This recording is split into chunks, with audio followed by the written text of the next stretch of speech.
Praise Lord. കർത്താവിൻ്റെ പരിശുദ്ധ നാമത്തിന് മഹത്വം ഉണ്ടാകട്ടെ. പ്രിയ സഹോദരങ്ങളെ, ഞാൻ ചില ദിവസങ്ങൾക്ക് മുൻപ് നിങ്ങളോട് ഓർപ്പിച്ച പോലെ ബാംഗ്ലൂരിലാണ് ഇപ്പോൾ ഉള്ളത്. ബാംഗ്ലൂരിൽ കർത്താവിൻ്റെ സന്നിധിയിൽ ചേർക്കപ്പെട്ട ജസൻ പാസ്റ്ററുടെ വിധവയായിരിക്കുന്ന ദേവദാസിയും തൻ്റെ കുഞ്ഞുങ്ങളും പാർക്കുന്ന ഭവനത്തിലാണ് ഞാനുള്ളത്. ആ ദേവദാസിയുടെ സഭ ശുശ്രൂഷകനായിരിക്കുന്ന കർത്താവിൻ്റെ ദാസനാണ് എന്നോടൊപ്പം ഉള്ളത്. ഞാനിവിടെ ഇവരുടെ കാര്യങ്ങളൊക്കെ അന്വേഷിക്കുവാൻ വേണ്ടിയിട്ട് കൊല്ലത്തു നിന്നും ഇന്നലെ പുറപ്പെട്ട് ഞാൻ ഡ്രൈവ് ത്രൂ ആയിട്ട് എൻ്റെ കൂട്ടു ദേവദാസനുമായിട്ടാണ് ഇവിടെ വന്നിരിക്കുന്നത്. ഇവിടെ വന്നു ഈ കാര്യങ്ങളുടെ വളരെ കൃത്യമായ ഡീറ്റെയിൽ ആയിട്ടുള്ള കാര്യങ്ങൾ അന്വേഷിക്കുകയും ആ കാര്യങ്ങൾ നിങ്ങളിലേക്ക് എത്തിക്കുകയാണ് ഇപ്പോൾ ചെയ്യുന്നത്. പ്രാരംഭത്തിൽ ഞാൻ നിങ്ങളോട് പറയുന്ന കാര്യം, കഴിഞ്ഞ വീഡിയോയിൽ ഒരു തെറ്റിദ്ധാരണ ഉണ്ടായിട്ടുണ്ട്. അതായത് ഈ പ്രിയ അമ്മാമ ഒരു വീടിൻ്റെ സഹായത്തിന് വേണ്ടി എന്നെ ബന്ധപ്പെട്ടു. അതിനുശേഷം എൻ്റെ നമ്പർ IPCയിൽ തന്നെ മറ്റൊരു സഹോദരനാണ് കൊടുത്തത്. അദ്ദേഹത്തിൻ്റെ പേര് പരാമർശിക്കാൻ ആഗ്രഹിക്കുന്നില്ല. എന്നാൽ അദ്ദേഹം ഈ അമ്മാമ എന്നോട് സഹായം ആവശ്യപ്പെട്ട് വിളിച്ചു കഴിഞ്ഞ് ചില ദിവസങ്ങൾ കഴിഞ്ഞപ്പോൾ ബാംഗ്ലൂരിൽ നിന്ന് ഒരു ദൈവദാസൻ എന്നെ വിളിച്ചു. ജസൻ പാസ്റ്ററുടെ വൈഫ് സഹായത്തിന് വേണ്ടി വിളിക്കും, വേണ്ടുന്ന നിലയിൽ പാസ്റ്റർ ഇടപെടണം, അവർ അർഹതപ്പെട്ടവരാന്ന് പറഞ്ഞുകൊണ്ട് വളരെ സന്തോഷത്തോടെ ഇദ്ദേഹത്തിന് വേണ്ടി ഒരു റെക്കമെൻഡ് ചെയ്ത് സംസാരിച്ചു. എന്നാൽ എൻ്റെ ചിന്തയിൽ അത് ഇവരുടെ ദൈവദാസൻ വിളിച്ചു എന്നാണ് ഞാൻ മനസ്സിലാക്കിയത്. അതൊരു തെറ്റിദ്ധാരണയായിരുന്നു. ഇവരുടെ ദൈവദാസൻ ഇദ്ദേഹമാണ്. അദ്ദേഹം എന്നെ ഫോൺ വിളിച്ചിരുന്നില്ല. എന്നാൽ ആ ദൈവദാസൻ ഇവരുടെ പാസ്റ്റർ ആണെന്നുള്ളത് ഒരു തെറ്റിദ്ധാരണ കഴിഞ്ഞ വീഡിയോയിൽ ഞാൻ പറഞ്ഞിരുന്നു. അങ്ങനെയല്ല, ഇദ്ദേഹത്തെ ഞാൻ ഇപ്പോഴും ഇവിടെ വെച്ചാണ് തമ്മിൽ കാണുന്നതും പരിചയപ്പെടുന്നതും. എന്നാൽ ഇവരുടെ കാര്യങ്ങൾക്ക് വേണ്ടി ഞാൻ ഇവിടെ വരുന്ന ദിവസം എല്ലാവിധമാകുന്ന പിന്തുണയോടുകൂടി ഇവിടെ ഉണ്ടാകും എന്ന് ഇദ്ദേഹം സഹോദരിയോട് പറഞ്ഞിരുന്നു. എന്നാൽ ഞങ്ങൾ ഇപ്പോഴാണ് ഇവിടെ വെച്ച് കാണുന്നത്. ഇനി നമ്മുടെ വിഷയത്തിലേക്ക് വരാം. ഈ ദൈവദാസൻ മരിച്ചിട്ട് ഇപ്പോൾ 4 മാസമാകുന്നു. ഈ 4 മാസം IPC ദൈവസഭയോടുള്ള ബന്ധത്തിൽ കഴിഞ്ഞ ഏതാണ്ട് 7 വർഷത്തോളമായി ശുശ്രൂഷയിൽ ആയിരുന്നു. പെട്ടെന്ന് അദ്ദേഹം കർത്താവിൻ്റെ സന്നിധിയിൽ ചേർക്കപ്പെട്ടു. ഈ പട്ടണത്തിൽ തന്നെ കുഞ്ഞുങ്ങൾ 2 പേര് പഠിക്കുകയും അതിനോടുള്ള ബന്ധത്തിൽ മുന്നോട്ട് പോവുകയും ചെയ്യുന്ന ഒരു സാഹചര്യത്തിൽ അവർക്ക് മുൻപോട്ടുള്ള നാട്ടിലോട്ട് പോയാൽ നാട്ടിലും പ്രത്യേകിച്ച് അവർക്ക് വസ്തുവോ വീടോ കാര്യങ്ങളോ ഒന്നും തന്നെ ഇല്ല. ഇവിടെയും അങ്ങനെ സ്വന്തമായിട്ടൊന്നുമില്ല. അങ്ങനെ ഒരു പ്രതിസന്ധിയിൽ ഒരു വീടിൻ്റെ കാര്യത്തിന് വേണ്ടിയാണ് അവർ എന്നെ ബന്ധപ്പെട്ടത്. എന്നാൽ ഞാൻ ഇവിടെ കാര്യങ്ങൾ അന്വേഷിക്കാൻ വന്നു. ഇവിടെ വന്നപ്പോൾ ഇവിടുത്തെ സ്റ്റേറ്റിൻ്റെ ചുമതല വഹിക്കുന്ന KS ജോസഫ് എന്ന് പറയുന്ന പാസ്റ്ററെ ഞാൻ ഫോണിൽ വിളിച്ചു. അദ്ദേഹത്തോട് ഞാനിവിടെ വന്നിട്ടുണ്ട്, ഇവരുടെ വിവരങ്ങൾ ദൈവമക്കളോട് അപ്ഡേറ്റ് ചെയ്യണം എന്നുള്ള ആഗ്രഹമായി വന്നു എന്ന് പറഞ്ഞപ്പോൾ തന്നെ തീർച്ചയായിട്ടും ഷമീർ പാസ്റ്ററുടെ പ്രവർത്തനങ്ങൾ ഞാൻ വീക്ഷിക്കാറുണ്ട്. വളരെ നല്ല കാര്യമാണ്. എല്ലാ പിന്തുണയും സ്റ്റേറ്റിൻ്റെ ഭാഗത്തുനിന്ന് ഉണ്ടാകും എന്ന് അദ്ദേഹം അറിയിച്ചു എന്നുള്ളത് സന്തോഷകരമായൊരു കാര്യമാണ്. പിന്നെ ഇവർക്ക് വേണ്ടി ദൈവദാസൻ മരിച്ചു കഴിഞ്ഞിട്ട് ഈ 4 മാസത്തോളമാകുന്ന ഇവർക്ക് വേണ്ടിയിട്ട് സ്റ്റേറ്റിൻ്റെ ഭാഗത്തു നിന്ന് സെൻട്രലിൻ്റെ ഭാഗത്തു നിന്നൊക്കെ ഇതുവരെ ഇപ്പോൾ വരെ ചെയ്തിരിക്കുന്ന ചില ഇടപെടലുകൾ സഹായങ്ങൾ നടന്നിട്ടുണ്ട്. അത് ഇവിടെ വന്ന് കാര്യങ്ങളുടെ നിജസ്ഥിതി കൃത്യമായി അന്വേഷിച്ചുകൊണ്ടാണ് ഈ വിവരം ദൈവമക്കളിലേക്ക് പറയുന്നത്. ആ കാര്യങ്ങൾ ഇങ്ങനെയാണ്.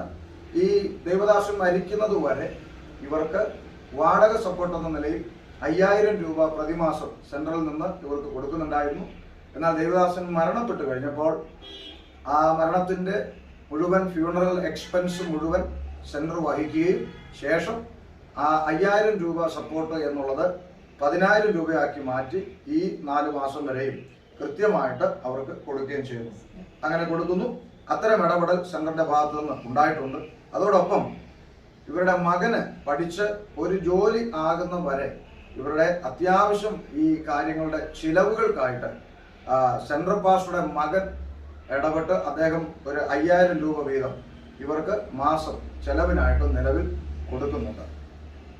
പിന്നെ സെൻറ്ററിലെ മറ്റ് പ്രാദേശിക സഭകളിൽ നിന്നൊക്കെ ഈ ദേവദാസൻ മരണപ്പെട്ട് കഴിഞ്ഞപ്പോൾ അത്യാവശ്യം അവരെ കൊണ്ടാകുന്ന ഒരു കളക്ഷൻ ഇവർക്ക് എടുത്തു കൊടുത്തിട്ടുണ്ട്. ആ തുക ഏതാണ്ട് 3 ലക്ഷം രൂപയോളം ഇവരുടെ കയ്യിൽ അവർ ഭദ്രമായി സൂക്ഷിച്ചിട്ടുണ്ട്. ഇതാണ് നിലവിലുള്ള കാര്യം. ഇനി അവർക്കൊരു മകളുണ്ട്. ആ മകള് പഠിച്ചുകൊണ്ടിരിക്കുകയാണ്. എന്താണ് മോള് പഠിക്കുന്നത്? BE ഫസ്റ്റ് ഇയർ ആണ് പഠിക്കുന്നത്. 4 വർഷത്തെ കോഴ്സാണ് ആ പഠനം ഉള്ളത്.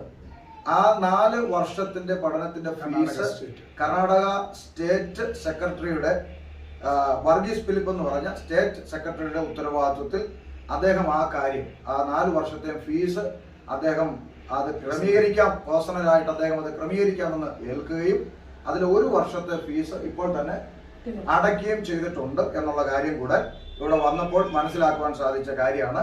അപ്പം ഇത്രയും കാര്യങ്ങൾ വളരെ കൃത്യമായി സെന്ററിന്റെ ഭാഗത്തുനിന്ന് ഇവർക്ക് ഇടപെടലുകൾ നടത്തിയിട്ടുണ്ട്. അവരെന്നെ ബന്ധപ്പെട്ടതിന്റെ ആവശ്യം എന്ന് പറയുന്നത്, അവർക്ക് ഈ കുഞ്ഞുങ്ങൾ ഏതെങ്കിലും ഒരു കര പറ്റുന്നതിന് മുമ്പ്, ഈ സഹോദരി ഓൾറെഡി ഇപ്പൊ തന്നെ BP പേഷ്യന്റ് ആണ്.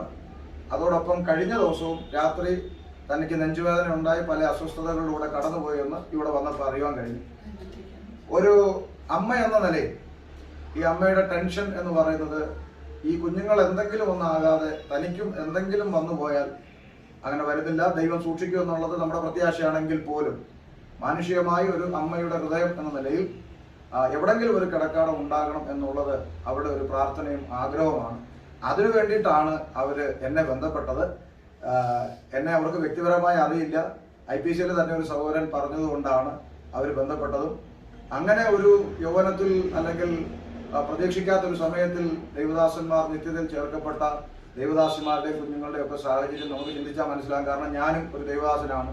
നാളെ എനിക്ക് എന്തെങ്കിലും സംഭവിച്ചു പോയാലും ഒറ്റപ്പെട്ടിറങ്ങി വന്ന ബാപ്പയുടെ ഉമ്മയുടെ കുടുംബക്കാർ സഹായത്തിനില്ലാത്ത അങ്ങനെയൊക്കെ ഉള്ളവരുടെയൊക്കെ അവസ്ഥ എന്തായിത്തീരുമെന്നുള്ള ഒരു വേദന നമ്മുടെ ഉള്ളിൽ ഭരിക്കുന്നുകൊണ്ടാണ് ഇത്രയും ദീർഘദൂരം യാത്ര ചെയ്ത് ഈ കാര്യങ്ങളിൽ ഇടപെടുവാനായിട്ട് ഇവിടെ വരാനുള്ള കാരണമെന്ന് പറയുന്നത്. എന്നാൽ ദേവദാസിക്ക് പരിചയമുള്ള മേഖലയിൽ ഈ പ്രസ്ഥാനത്തോട് ബന്ധപ്പെട്ട് നിൽക്കുന്ന ചിലരെ വീടിന്റെ കാര്യവുമായി ബന്ധപ്പെട്ടു എന്ന് ഞാൻ കഴിഞ്ഞ വീഡിയോയിൽ പറഞ്ഞു. അത് 100% സത്യം തന്നെയാണ്. അദ്ദേഹം വീടിന്റെ ആവശ്യമായി ചിലരെ ബന്ധപ്പെട്ടു. പക്ഷെ ഇപ്പോൾ പ്രസ്ഥാനവുമായി ബന്ധപ്പെട്ട് നിരവധിയായ കടങ്ങളും ബാധ്യതകളൊക്കെ ഉള്ളതുകൊണ്ട് പ്രത്യേകിച്ച് എന്തെങ്കിലും ചെയ്യാൻ കഴിയും എന്ന് അവര് പറഞ്ഞില്ല. എന്നാൽ ഇന്ന് ഞാൻ നമ്മുടെ സ്റ്റേറ്റിന്റെ ചുമതല വഹിക്കുന്ന ജോസഫ് പാസ്റ്ററെ വിളിച്ചപ്പോൾ അദ്ദേഹം പറഞ്ഞത്, അവർക്ക് ഒരു വീടോ വസ്തുവോ കാര്യങ്ങളോ എന്തെങ്കിലും ഉണ്ടാകാം, ഷമീർ പാസ്റ്റർ ഇനിഷ്യേറ്റീവ് എടുക്കുന്ന ഏത് കാര്യത്തിലും ഞങ്ങളെ കൊണ്ടെല്ലാം പറ്റുന്ന സഹായങ്ങളും കാര്യങ്ങളും ആരോടൊക്കെ പറഞ്ഞ് ചെയ്യാൻ പറ്റുന്ന എല്ലാ പിന്തുണകളും ആ കാര്യത്തിൽ ഞങ്ങൾ ചെയ്യും, അവർക്ക് അങ്ങനെ ഉണ്ടാകണമെന്ന് തന്നെയാണ് ഞങ്ങളും ആഗ്രഹിക്കുന്നത് എന്ന് നല്ല വാക്ക് അദ്ദേഹം പറയുവാനിടയായതിൽ സന്തോഷിക്കുന്നു. അപ്പോൾ ഈ കുടുംബത്തിന് ഇപ്പോൾ പാസ്റ്ററിന്റെ ഒരു അഭിപ്രായം ഞാൻ ചോദിച്ചപ്പോൾ പാസ്റ്റർ പറയുന്നത്, ചെറിയ നിലയിലെങ്കിലും ഇവിടെ ഒരു സാഹചര്യം ഉണ്ടാവണമെങ്കിൽ ഏറ്റവും കുറഞ്ഞത് ഒരു 30 ലക്ഷം രൂപയ്ക്കകത്തുള്ള ഒരു എമൗണ്ട് ആകും. എന്നാൽ ഒരു 3 ലക്ഷം രൂപ അവര് മാറ്റിവെച്ചിട്ടുണ്ട്. ഒരു 27 ലക്ഷം രൂപയുടെ ഒരു ആവശ്യമാണ് നമ്മൾ ദൈവമക്കളുടെ മുമ്പിൽ ഈ കാര്യത്തിൽ അവതരിപ്പിക്കുന്നത്. സഭാ ശുശ്രൂഷകൻ എന്ന നിലയിൽ അവരെ കുറിച്ച് ആധികാരികമായി അവര് എത്രത്തോളം അതിന് അർഹരാണെന്ന് പറയേണ്ടത് കർത്താവിന്റെ ദാസനാണ്. അദ്ദേഹം 2 വാക്ക് പറയും. ഇവരുടെ അക്കൗണ്ട് ഡീറ്റെയിൽസും ഈ വീഡിയോയോട് ഞാൻ അറ്റാച്ച് ചെയ്യുന്നു. ദൈവമക്കൾ കഴിയുന്ന നിലയിൽ ഒരു കൈത്താങ്ങൽ നമ്മൾ ഒത്തിരി കുടുംബങ്ങളെ കൈത്താങ്ങിയിട്ടുണ്ട്. അവർക്കൊക്കെ ഭവനം ലഭിച്ച വാർത്ത ഞാൻ ഈ ചാനലിൽ അപ്ഡേറ്റ് ചെയ്യുന്നുണ്ട്. ഇവരുടെയും ആ നല്ല വാർത്ത അപ്ഡേറ്റ് ചെയ്യാൻ കഴിയുമെന്ന് ഞാൻ കർത്താവിൽ പ്രത്യാശിക്കുന്നു. ദേവദാസൻ 2 വാക്ക് സംസാരിക്കും. പാസ്റ്റർ ജെയ്സിനെയും സുശീലിനെയും എനിക്ക് ഏതാണ്ട് ഒരു 7.5 വർഷമായിട്ട് അറിയാം. ഒരു ബാംഗ്ലൂരിൽ വന്ന സമയത്ത് ആദ്യം എൻ്റെ സഭയിലാണ് കൂടിക്കൊണ്ടിരുന്നത്. എന്നാൽ കർത്താവിൻ്റെ വേലയ്ക്ക് വേണ്ടി സമർപ്പിച്ചാണ് നാട്ടിൽ നിന്നും ഇവിടെ വന്നതെന്ന് അറിഞ്ഞപ്പോൾ ആ കാര്യങ്ങൾക്കുള്ള ക്രമീകരണം ചെയ്യുകയും ഞാനായിരിക്കുന്ന സെൻറ്ററിൽ ഒരു വലിയ വരുമാനമൊന്നുമില്ലാത്ത ചെറിയ സഭ ഇവരെ ഏൽപ്പിക്കുകയും ചെയ്തു. കഴിഞ്ഞ 7 വർഷമായിട്ട് വളരെ കഷ്ടം സഹിച്ച് സാമ്പത്തികമായ യാതൊരു ഉന്നമനവും ഇല്ലാതെ വളരെ താഴ്ന്നവരുടെ ഇടയിൽ ആണ് പ്രവർത്തിച്ചു കൊണ്ടിരുന്നത്. വളരെ അനുഗ്രഹമായിട്ട് അവിടുത്തെ വേല അവർക്ക് ദൈവം കൊടുത്ത കൃപ പോലെ അവർ ചെയ്തു. ഇന്നുവരെയും അത് ഞങ്ങൾക്കറിയാം. എന്നാൽ പെട്ടെന്ന് കർത്താവിന്റെ ദാസൻ ലോകത്തു നിന്ന് മാറ്റപ്പെട്ടു. അതുവരെ മാറ്റപ്പെടുന്നത് വരെ യാതൊരു സമ്പാദ്യവും അവർക്ക് ഇല്ല എന്നുള്ളതും സത്യമായ കാര്യമാണ്. അവരുടെ ബാങ്ക് അക്കൗണ്ട് എനിക്ക് വളരെ നന്നായി അറിയാം. ഒന്നുമില്ലാത്തൊരവസ്ഥയായിരുന്നാൽ മരണപ്പെട്ട ശേഷം പലരും അവരോട് കരുണ കാണിച്ച് ചില സാമ്പത്തിക സഹായങ്ങൾ ചെയ്യുവാനിടയായി തീർന്നു. ഒരു സഹോദരി തന്നെ ഇപ്പോൾ നിങ്ങളുടെ മുമ്പിൽ അവതരിച്ചുവല്ലോ. കുഞ്ഞുങ്ങൾ പഠിക്കുന്നു, ആർക്കും ജോലി ആയിട്ടില്ല. ഇളയ കുഞ്ഞ് ഇപ്പോൾ അഡ്മിഷൻ എടുത്തിട്ടേ ഉള്ളൂ. അതുകൊണ്ട് വളരെ ഭാരിച്ച സാമ്പത്തിക ആവശ്യങ്ങൾ അവരുടെ ജീവിതത്തിലുണ്ട് എന്നുള്ളത് സത്യമാണ്. അതോടൊപ്പം തന്നെ സഹോദരി ശാരീരികമായി വളരെ പ്രയാസങ്ങളിലൂടെയാണ് കടന്നു പോകുന്നത്. ഒരു ഡയബറ്റിക് പേഷ്യൻ്റ് ആണ്, എനിക്ക് അറിയാവുന്ന കാര്യമാണ്. എപ്പോഴും വന്ന് പ്രാർത്ഥിച്ച് ശാരീരിക വിടുതൽ ആഗ്രഹിക്കുന്ന ഒരു അവസ്ഥയാണ് സഹോദരിക്കുള്ളത്. അതുപോലെ അവർക്കൊരു വീട് വളരെ അത്യന്താപേക്ഷിതമായ കാര്യമാണ്. ദൈവത്തിന് സ്തോത്രം.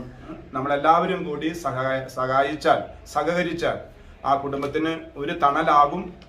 ഈ പട്ടണത്തിൽ ഏറ്റവും ചെറിയ നിലയിൽ ഒരു വീട് വാങ്ങിക്കുവാനോ വെക്കുവാനോ നമുക്ക് സാധിക്കും. അവരുടെ ദൈവദാസൻ എന്ന നിലയ്ക്ക്, സഭാഭാഷ നിലയ്ക്ക് നിങ്ങളെല്ലാവരും അതിനായി സഹകരിക്കണമെന്നും നിങ്ങളാൽ കഴിയുന്ന സാമ്പത്തിക സഹകരണങ്ങൾ ചെയ്യണമെന്നും പ്രത്യേക ദൈവനാമത്തിൽ ഞാൻ അപേക്ഷിക്കുകയാണ്. ദൈവം നമ്മെ അനുഗ്രഹിക്കട്ടെ. അപ്പോൾ കർത്താവിൻ്റെ ദാസന്റെ സാക്ഷ്യവാചകങ്ങൾ നമ്മൾ കേട്ടു.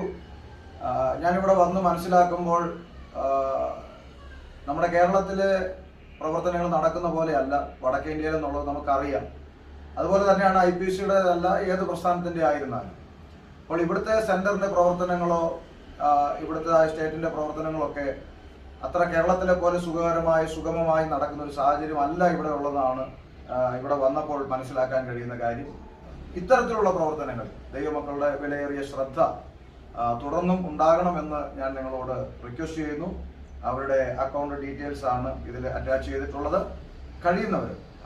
കഴിയുന്നതായ ഞാൻ കഴിഞ്ഞ വീഡിയോയിൽ പറഞ്ഞ പോലെ നമ്മൾ ചെറുതോ വലുതോ എന്നുള്ളതല്ല, നമ്മൾ പലതുള്ളി പെരുവെള്ളം എന്ന് പറയുന്നത് നമ്മളെല്ലാവരും കൂടി കൈകോർത്താൽ ഒരു സന്തോഷ വാർത്ത അപ്ഡേറ്റ് ചെയ്യുവാനായിട്ട് കഴിയും എന്ന് കർത്താവിൽ പ്രത്യാശിക്കുന്നു. ദൈവം എല്ലാവരെയും അനുഗ്രഹിക്കും.